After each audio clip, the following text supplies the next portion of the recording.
And we're off, right? Are we recording? That's what that thumbs up sign meant. Yes, sir. Okay, very good. I didn't know what that meant. I didn't know what you were doing. This is Ross Miller with Dr. Stephen Bourgeois. This is the old school. A look at contemporary education, problems, suggestions, rants. We have it all. Wouldn't you agree? I think complaining, whining, bitching. Yes. I don't think we're celebrating success necessarily, and have we even done that so far? We're really, what are we doing? We're criticizing essentially. We're another voice in the wilderness. Beacon of restraint in a world of car crazies. I said it before you did. I was thinking it, but I didn't say it. So, well, how are you doing? Fine. Yes. Sir. Yes. You rarely ask me that. Yeah, I'm fine. Why don't we? We do the show for the listeners, not for us. Okay, so. Well, we're not just gonna have what do we call that? Playful banter. We're gonna get into something a little serious, and it's called faculty meetings. Would that be considered serious? It's serious, all right. So, not all the time is it helpful, but it is serious. So, well, I think I should be fair that I've been on both sides of this. Often it kind of gets into the area of training of a faculty and the meeting. You might argue that there never are meetings. It's more of an information session. True. But the purpose often is to present information where you can't really contain it in an email or a memo. Too much there, too many steps, too many potential questions. So you get everybody together in a room, they wander in, and you start. And eventually it ends, right? Well, I would imagine that as a principal, I don't have a cough button. We're not that high tech here, but I would imagine as a principal, stuff happens every day that you think to yourself, the staff needs to know this. And so I think it's an ongoing conversation that school leaders have as to when to do a meeting, how to do a meeting, what can only be said in a meeting in contrast to an email or some other form of dispersion of information. But I imagine that's an ongoing battle. When and how do you address the faculty? And then, of course, with every bit of information, even in the information that a staff needs, there is stuff that they don't need to know. And so not only are you walking a balancing act to try to figure out whether to have a faculty meeting, but when you actually are at the faculty meeting, you're walking a separate tightrope on what to divulge, what not to divulge, what's pertinent and what's not. And so, and like you, I have been on both sides of it. Perhaps the reason why we're doing this is because of the times when I was on the receiving end of meetings. But when I give meetings, it tends to be keeping in mind the former, so. Well, we might jump into that. I mean, we can look historically. We've had long careers. Both of us have taught 25 years. And if we added up the number of hours we've sat in meetings, it would be depressing. Yeah, depressing. I was about to say substantial, depressing, something like that. Disheartening. It's difficult for us to talk about shared experiences because we don't want to cast aspersions on our colleagues. But I do remember having faculty meetings with Ross Miller, and that's me. Yeah, and it was always rather entertaining. I look forward to the meetings, not necessarily for the content of the meeting, but watching my good friend and colleague Ross Miller squirm during the meetings. And there were two things that always got my attention. Do tell. Well, the first is there was a point in a meeting where Ross basically thought it should be over. We've covered everything. Sometimes he was rather direct and just would say, "Can I go now?" and had a lot of stares because that's not protocol. Usually the principal will say, okay, we're done, but they don't wait for a single teacher to say, let's get out of here. I was a little raw then, I think, or at least certainly more raw than I am now. So little green around the gills. The other image I always had, we were in one of these rooms that had a few different doors, definitely two doors that were often open, and I would look up in the meeting and say, notice Ross was gone. Mr. Miller was someplace else. Where's Mr. Miller? And then you'd see him walking at one door, and then he must be walking around. I don't know what you did out there. And then in a few minutes, he's at the other door. He just kind of appears. He's not in the meeting, but he's taking a walk. What went on out there, if I may ask? I have back troubles. I can't sit for long periods of time. I got to get up. I got to stretch my legs, walk around a little bit. I'm listening. I can still hear what's going on, even when I was walking around the room. But it probably wasn't helpful that I was walking around the room. So, well, you're communicating. I mean, I don't think anybody knew about the back. I think that sounds like a cheap excuse. Actually, no, you're pulling the back card again. But I like to think that you were restless and trying to communicate, because it did communicate a little tension. Like, are we really still meeting? Well, here's the problem, and I will say, to her credit, my current boss is very judicious about calling staff meetings and things of that nature. But you and I have both been on the business end of principals who seemingly call meetings so frequently. It does beg the question, how much do you really have to discuss? And usually it fell into two categories. One, it was either, three categories. One, it was either that a meeting was going beyond the actual substance of the conversation.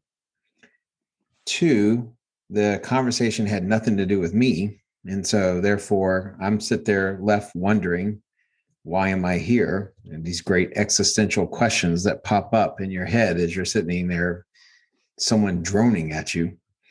But I think the other thing has to do with, what is the leader's notion of a meeting?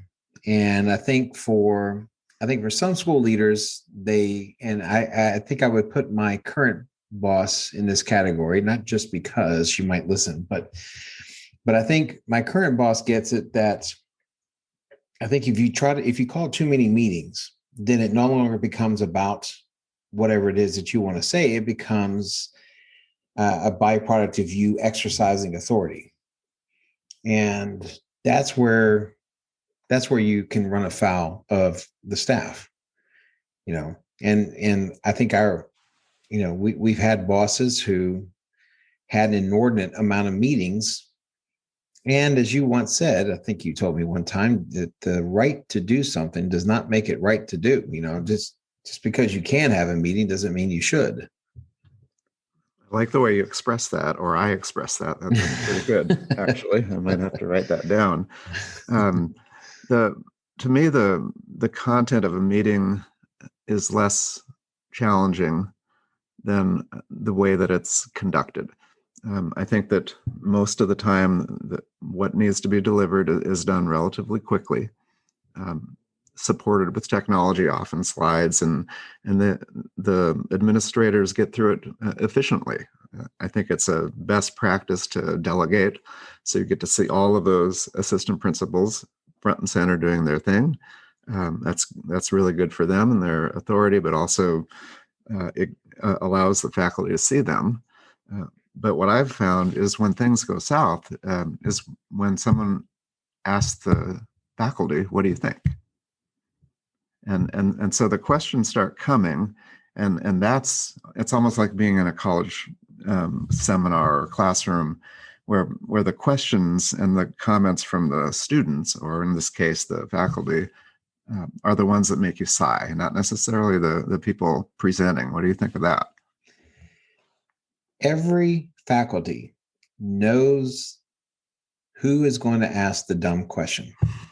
or not even the dumb question, but just the question that everyone is thinking, but everyone understands you can't really ask it because either it's not pertinent or nothing good can come from asking a certain question.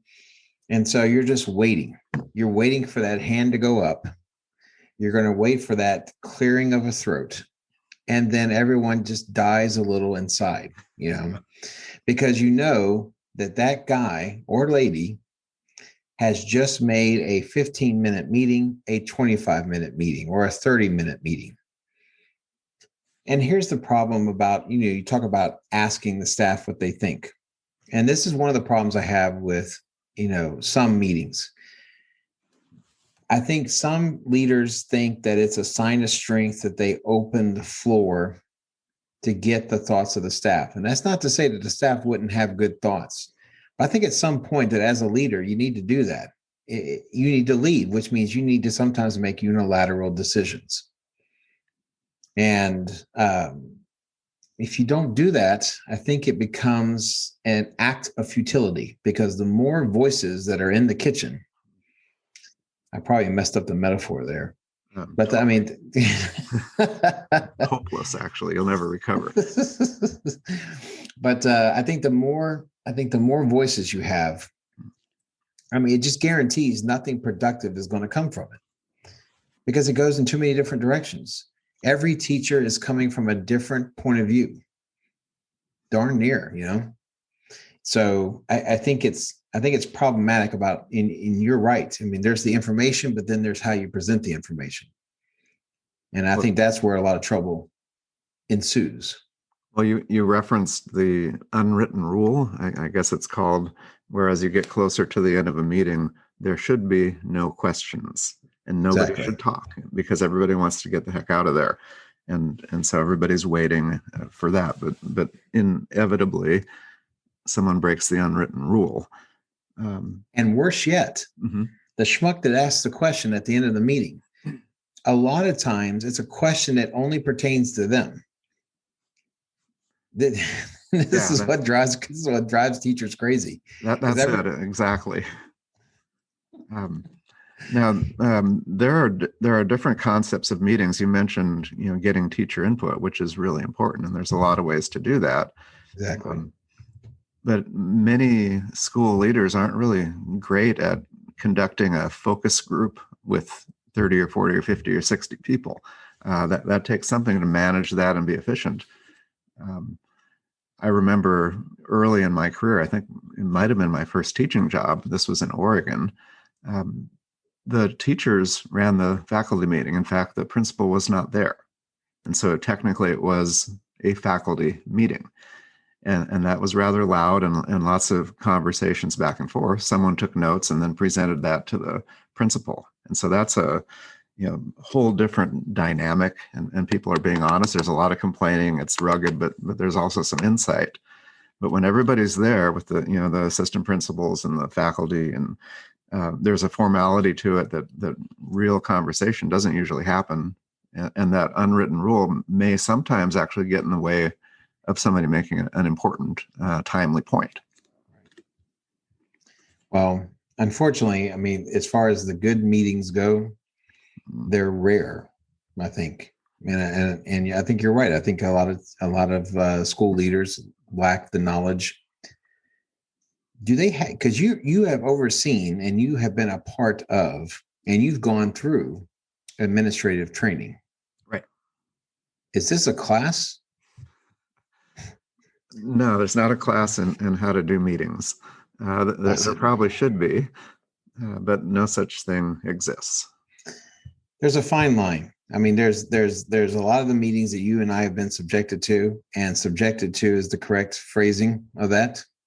And then when I do a meeting, it's like 5-7 minutes, very short on, kind of extemporaneous discussions, because I already have it in my mind what we're going to do. Now, if it's something that truly needs input, then you put that out there beforehand. Okay, listen, we're going to talk about this at this meeting. I need you to consider this question, get back to me about what you think, and then I'll present what people thought, at the meeting, and then make a decision based off of that. But probably somewhere in the middle is probably the best way to go. Well, you're talking about your role as a department head, and for that, at least you have a targeted audience. They're all in a single discipline, but Sure. imagine the different needs of everybody in a school. Mm, And when they bring up something that relates just to them, it's real easy to tune out. sure. Look at your phone or whatever, grade papers, and I'm sure there's a lot of that happening as well. I can remember the shortest faculty meeting, and this was at a pretty big urban school. The principal called the meeting over the intercom. And do you still have intercoms today? They We talk do. to you? Yes. Okay. Big loud boxes. I Yeah, got them. those always bothered me to hear somebody talking, particularly when they mentioned my name personally. Oh no, what did I do? But I can recall the faculty kind of walking in there. It was a cafeteria, so a pretty big space. And the principal got everybody together and said he wanted everybody to clap in rhythm. So there was a clap, clap, clap, and it went on for about a minute. It got louder and louder and louder, and then we stopped. And he said, "You all are doing important work. You're doing a great job. That's it. Head back." And that's the end of the day. So it was really a motivational moment that I remember, because that's a type of leadership that many today don't show. The just saying that the faculty is important and they have that experience and then go back. And it had a Right. very positive effect on me, at least. I think the other issue of this, and you have those instances of principals and school leaders that get it right. But you also take with a certain grain of salt any anecdotal testimony regarding when a school leader does it wrong. Because if there is a bigger bunch of complainers than teachers, I don't know who they would be. I mean, teachers are the kind of people that would get upset if you were giving away free ice cream in the cafeteria. Someone, well, I usually only eat strawberry. Why do they only have vanilla? And it's just, I mean, it's just enough. Again, you die a little inside every time. And that's one of the problems with the what do y'all think portion of the meeting, because there are just some people that are just wired to complain about nothing, and that's what you end up stuck with. You don't get that guy that you ran into in your early in your career. That's few and far between. And what makes it worse is that these are the same folks who are in charge of your training. Well, teachers have some specific needs, I think, having known a lot of them. Number one, they need things to be consistent, so they don't like change. And anytime that there's change, it's always thought as something negative from the start, and then you almost have to convince them to the contrary. They don't want to do anything that will take additional time from them because they're already very busy. So ask them to do anything additional, you're probably going to get not a positive response, and then maybe you can convince them. But the other thing about teachers is when something affects their job, they want to be involved in that decision. And we're talking about something specific, maybe to a department or a discipline. But the bigger issue is that some of these things that come up are campus wide, Right. almost beyond the scope of a teacher. And so I would say you give an informational session, and you don't take suggestions, but you ask, were we clear? And I think that's probably enough. So maybe that's another, it's a nuanced thing, the faculty meeting, but in a way it's a public sign of something. I like watching the assistant principals, in those meetings, because you get to see where the leaders are. The ones who are more prominent in those meetings tend to become principals very soon. And so it's a way for leadership to emerge. The person in charge of textbooks probably is going to be in charge of textbooks for 30 years because they give that little speech, but they're not getting into the bigger issues. So it's instructive to watch. Do you think that there is indeed a good training ground for vice principals today on leadership, or do you think this is more about management? Well, leadership and management certainly are different. Indeed. Vice principals get hands-on experience. They also have a built-in mentor. So I think the process isn't bad, but to be a leader is a little bit different, because when you're in that room and you close the door and get the complaints from parents and from teachers, you almost have to experience that, to appreciate it. Um, because there's nothing like it. And to be a teacher or even an assistant principal, you're not making the final decision often. And there's a lot of weight to that. I would expect for anybody, not just in schools, but any type of leader. And certainly nowadays, I mean, and again, I think anything we say on this topic has to be done with the caveat that we're not necessarily talking about right now, because I think right now has created a greater demand of leadership on school personnel and on school authorities because of the extra added pressure and demands of COVID and dealing with that. I remember when it first came out, I thought to myself, we have a pretty good superintendent. So, I mean, certainly fairly polished, one who has kind of risen up through the ranks. But I don't think anyone would expect that he would have to make the kind of decisions that he has had to make over the last year. I mean, that typically falls outside the purview of a superintendent. And so, and that's where the leadership is required more than anything else, And so I think you're right. I think it is a kind of a distinct difference about what you're asking of people and what they need, and them to be able to withstand the onslaught from all sides. So are you doing virtual meetings now or face-to-face? Because you're on campus every day. What happens with the faculty meetings now? It depends. I mean, there is a room where we can meet, and if people want to be there in person, they can. Otherwise, they can join the meeting virtually. So it's either one. Well, I remember the first time that a faculty meeting was conducted by video, and it wasn't like a Zoom. This was kind of pre-Zoom, I guess. But the principal recorded a video message, and it was all those points from the faculty meeting that were scheduled. But she said, well, we're just going to do this virtually. And so she was on the screen. We hit play and watched it. It was about 10 minutes. And my initial thought was, wow, that was one of the better faculty meetings I've ever had. It was short and sweet and asynchronous. Right.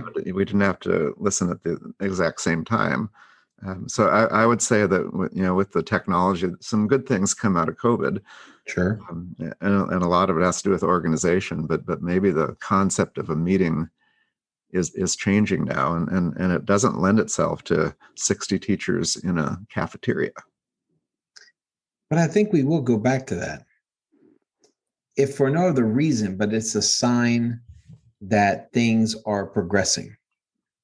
Okay. And because, whether, whatever it is that we're not doing now, but rather doing digitally, I think any move to kind of go back to how we did things will be a sign, hey, things are getting better.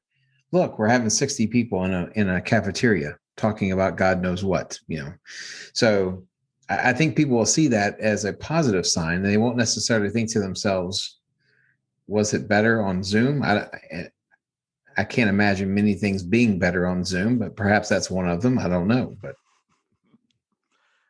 I think that we'll know when we are back for real, when there's those 60 teachers in the room, and then there's Ross Miller outside by the door wandering. Like I said, I've gotten better about that. So well, I'm glad. I think your principal is better. The other thing you did, I didn't mention this earlier, and this is a relatively small group, so you were relatively conspicuous.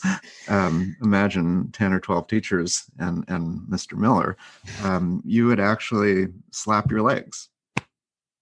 Yes, time to get up. Yeah, I mean, it was like this cue.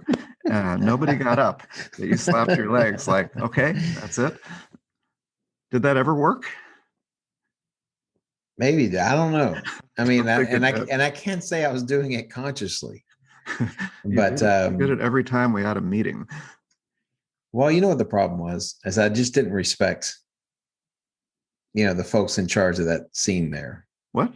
Well, I mean, I respected them, but I mean, it's like not so much the first person, but certainly the second person. I mean, there was problems, and it just, how do you address them? And, and if you feel like your time is being wasted, I mean, nothing ticks you off more than feeling your time is being wasted, but at the same time, you just have to kind of sometimes fight through that sort of thing. Yes, you have to stomach it. So, well, sometimes in those very meetings, I was presenting. I was on the other side of it, and you were in there, and I don't remember if you appeared outside the doors or slapped your legs when I was conducting a meeting. Do you recall?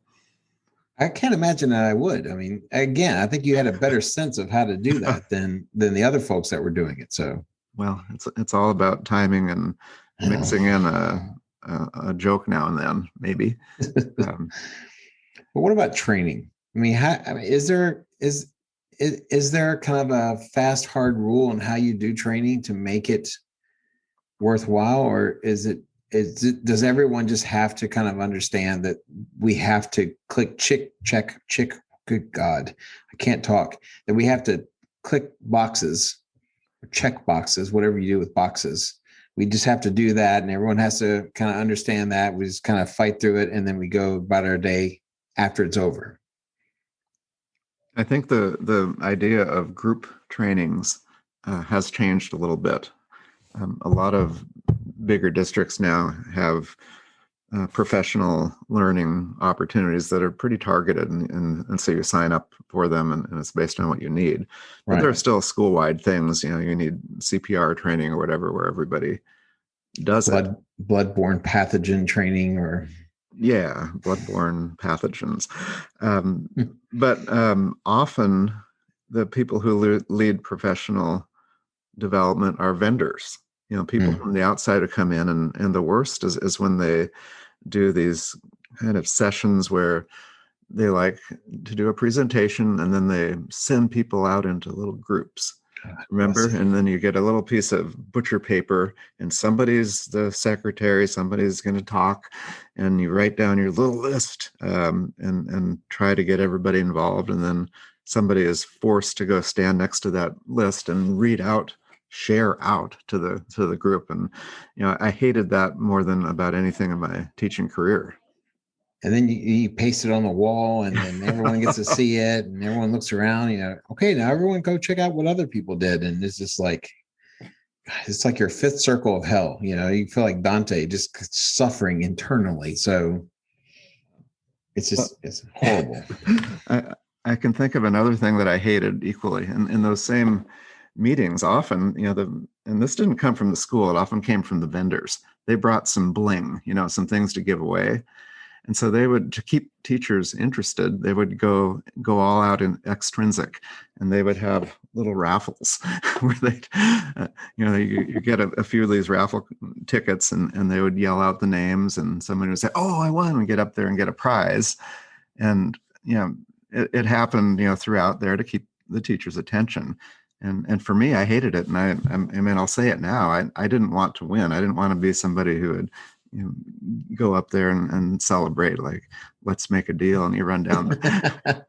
So I would take those little things, and without anybody looking, surreptitiously, I'd place them in my pocket, and then I wouldn't have to worry about winning. And I never looked. And there was sometimes an awkward silence there, and they couldn't believe that nobody would get their ticket. But I hated that also.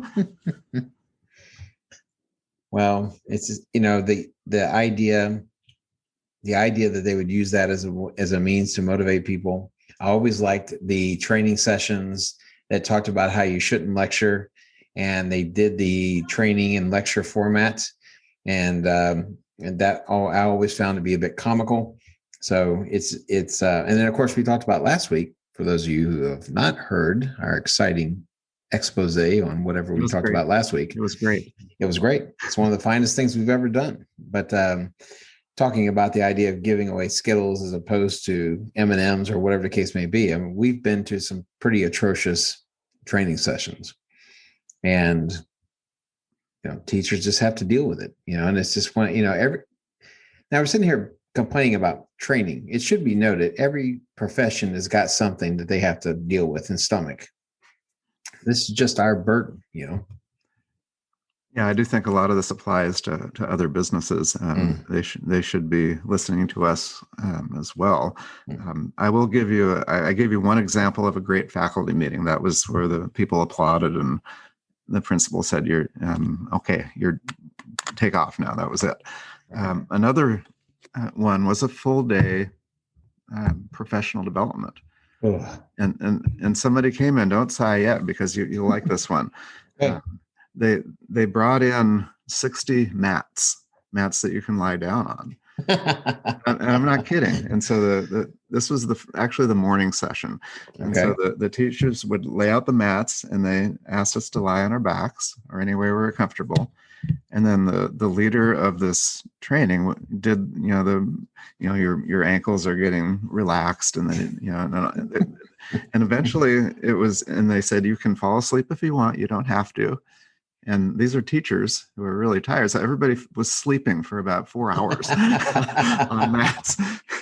And so I think that clearly is at the very top. And then in the afternoon, they said, I think you all need to go to your classrooms now and get prepared for, for the school year. So, and there was lunch in between. So it was actually a perfect day for teachers. That's a very clever school leader right there. I'll tell you what, it was actually the same one who did the motivational clapping. So yeah, he was a winner. I hope for teachers' sake that guy's still working. It could be, Man. but yeah, he knew what he was doing. But he would also berate teachers publicly, so he wasn't afraid of having hard conversations. But maybe it came down to the idea that he honored teachers as professionals. It felt like that. I think as far as my boss goes, very nice person, but also very competent when it comes to the idea of meetings. And I think she understands that the kiss of death from her position in regards to her interaction with her teachers is anything that is perceived as a waste of time. As you say, the idea of time is probably the most cherished item that teachers demand and want. And so, and of course, she was different. And this whole district that I'm teaching in now is different from places that I've been to before, because places I've been to before, principals would have a meeting at the drop of a hat.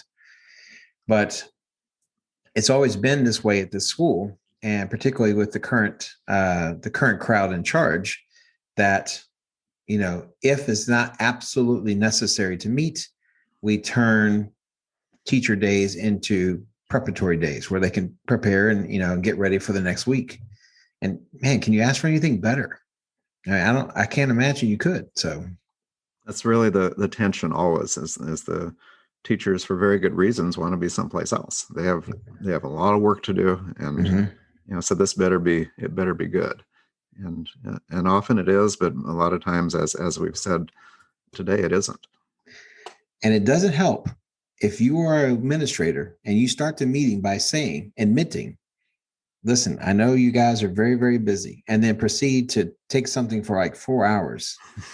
I mean, it's almost worse. It would be better if you just totally disregarded the teachers altogether, then subjected them to a 4-hour meeting, then to say, listen, I know you're all busy, and then proceed on a 4-hour trip to hell is basically what it turns into. And so I think in general, you shouldn't do preambles. It's kind of like the story about the Skittles for incentivizing history. The preamble was, we all know history is boring. And then it went south immediately. Morons. We had morons on our team. We need to bring that example up often because it's been eating at us for years. Mr. Miller, those people need to be shamed. Yeah, I think so. I know. It's crazy. But those people need to be shamed. And I can't remember their name to do it properly, but I'll bring it up often, this situation. So, well, I guess that does fall under professional development, not necessarily a faculty meeting, but that was a good example of what not to do, I guess. I think we're winding down here. We've covered some things, including faculty meetings, and you were, I guess, incredulous when I brought that up as a topic. You said, what are you going to do? Tell stories about me walking around the room? And I said, absolutely. And sure enough, there you go. So yeah, I couldn't wait. I will own it. I will own it. I was probably at times I was not very mature. I wasn't acting very mature. You were squirrely. I still am. I can't stand sitting still for long periods of time. I just take a bore-peen hammer thermometer into your ear, What's that? I don't know what bore-peen is. Is that really a word? Yes. Okay. I learned it from that skit on Saturday Night Live. So that's good. But anyway. Well, you've kind of confessed that your earlier comment about having a sore back was not the case. No, I do have a sore back. I treated myself physically rather poorly as a youngster, as a younger man, and now I'm paying for it. I'm old, I'm fat, and I got a bad back. So that's why you wander around faculty rooms. I just kind of stand in the back of the room, very stoically, but in a very dignified sort of way. So, and by standing, you're not going to have the opportunity to slap your legs. Exactly. Yeah. I was like that part. Well, should we say goodbye, Herr Dr. Bourgeois? I think so. I'll say it first this time. I'll say goodbye, everybody. Goodbye, Herr Miller. Goodbye, everybody. Goodbye, Herr Dr. Bourgeois.